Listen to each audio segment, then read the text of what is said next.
we are going to be giving our thoughts on the other Netflix movie that came out this weekend, Space Sweepers. Darius, you're more enthusiastic about this than I You am. start off first, Joe. You start Okay, off so first. basically, the film takes place in the, I guess, distant future, right? 2092. That's pretty distant from here. Movie takes place in 2092, and basically what happens is these, I guess, like space debris chasers, space sweepers, whatever the fuck you call them. They go, they stumble upon like a little girl that's really like an android of some kind, and they have to like swap her out or whatever. They have to basically rescue her or get her like out of the clutches of nefarious forces.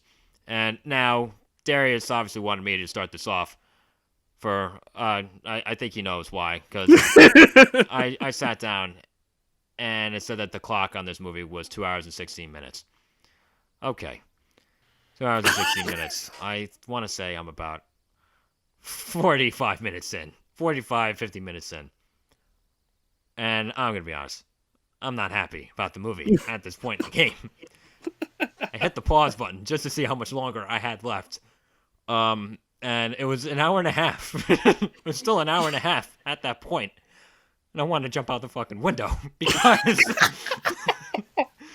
from just the start, from,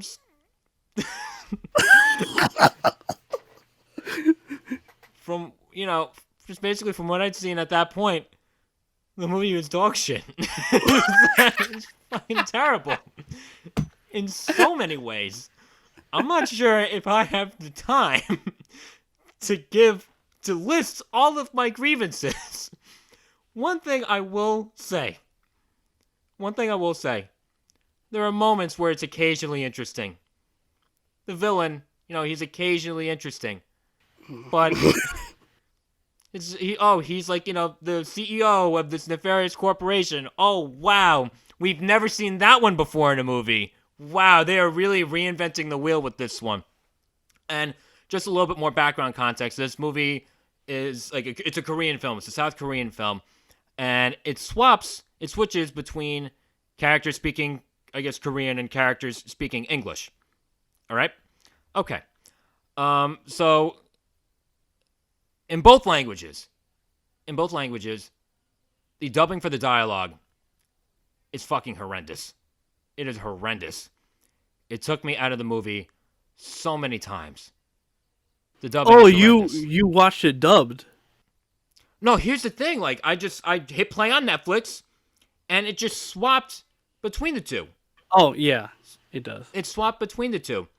And it was so clear in so many shots, that the dialogue was not lined up with the lips moving in the film. And I'm like, Netflix, what are you doing? What are you doing? Who cleared this? They need to be fired like yesterday. How does this happen? So I've spoken for long enough. I'm not done, but I do have a co-host. I'd like to get him to chime in on this, at least a little bit. Darius, go ahead. Let me take a breather. No problem. Oh boy. So I personally was intrigued by this film mainly because it seemed up my alley, sci-fi, post-apocalyptic, that sort of thing. I will say some of the dialogue was just horrible. But I overall, believe it or not, I kind of liked it. I envy you. I mean, I just think that, I don't know, something about it I just really like. It could have been maybe some of the action, some of the visual effects. Like, how I saw it, I was like, this is literally live action anime. Like, that's really what it is. And if you're into anime and you like live action anime, you may like this movie like how I did. I think as a film, just in general, yeah, it is pretty bad. I'm not gonna say it's not bad. It is. Thank you. But just in general, I don't know. I had a soft spot for this movie. I thought the villain was stupid though. Like I said, it's a live action anime. Yeah, and here's the thing. I didn't know that going into this, but now that you say that, it makes sense. It doesn't change the fact that it was fucking terrible, but yeah, it doesn't. Yeah. Yeah, but like, and I'm just gonna just sound off just a little bit more. Read from my laundry list just a little bit more.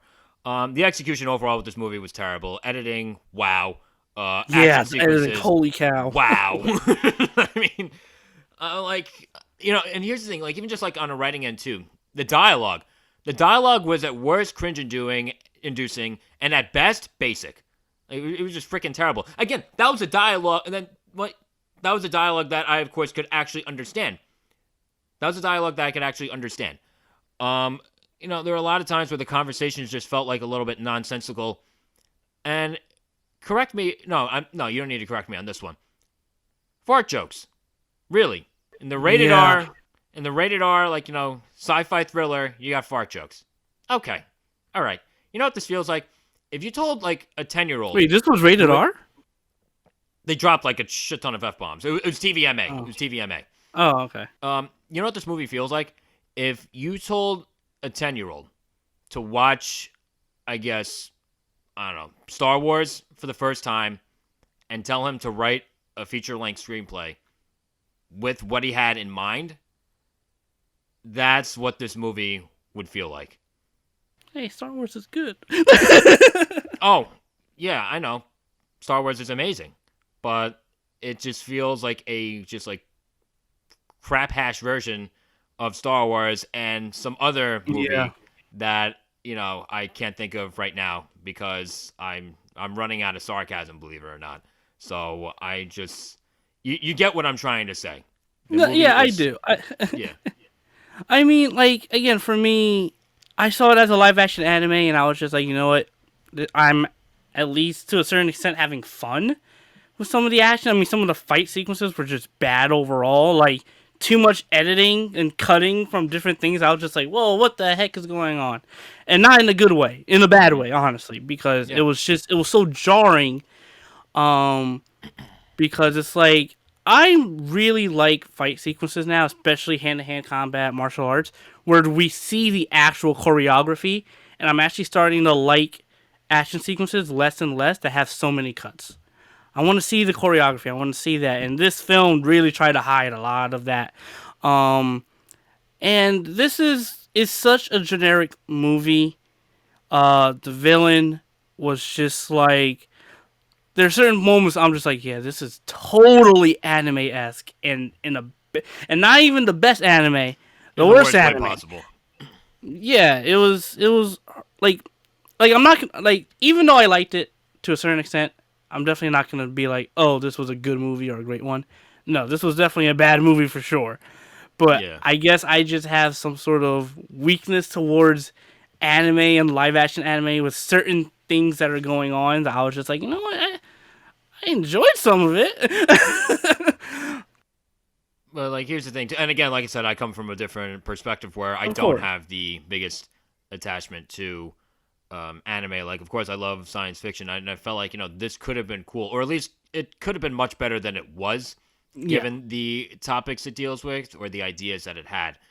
But as far as its execution, like, I'm sorry, was everyone like hammered on set in the pre-production phase, in the production phase, in the post-production phase?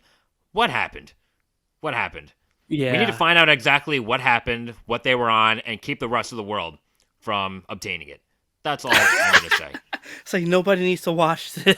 Yeah, no one... Yeah, here's the thing. Once again, this is on Netflix, so you're not going to have to pay anything extra. But think wisely before you drop 2 hours and 16 minutes on this dumpster fire of a film. So, I like BVS more than this. Yeah, that's saying something. I like New Mutants much more than this. But, you know what? That too. Yeah. So, we've given our thoughts. What are your thoughts? Have you actually gotten the time to sit down and suffer through this entire film? We would like to know exactly what it is that you were thinking in the comment section.